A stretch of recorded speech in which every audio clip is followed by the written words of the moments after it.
Alright, now let's go straight on how to create a file. The file that will be readable by a compiler. And a compiler is just a tool that helps us to interpret whatever we're typing, whatever we're writing, whatever code we are working out here. So now, every document has got an extension, and Python documents equally have got an extension, and their extension is py. So when you download your and install everything, you now need to get to this panel. You come to new text or new text file.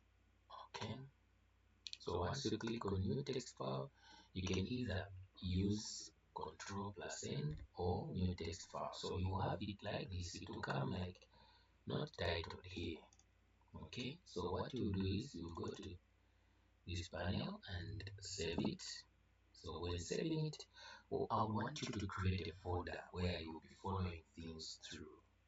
I want you to create a folder where you follow each and every step, each and every day, the way you will be saving your files, so that on our 7th day, we can be able to meet the challenge. So look for a folder on the desktop. Let's take for instance, here, this is my desktop, and I'll just do this, create a folder, okay, so this folder will say Python 40 day Python, okay, Python challenge.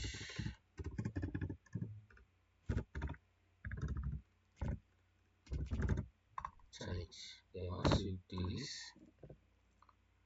we'll quickly save here. Okay, the file is open. Then here, this is our first text. This is our first particular day, and first day we are looking at hello, the greeting message. So we'll do .py. The extension for Python is py. Here, you need also to change so that the file is well known in which type you are working that file in. So in this case, we'll look for Python group. Okay, Python is under P, then you just pick Python. So the moment you pick Python, this other part will disappear, and automatically it will have its own .py.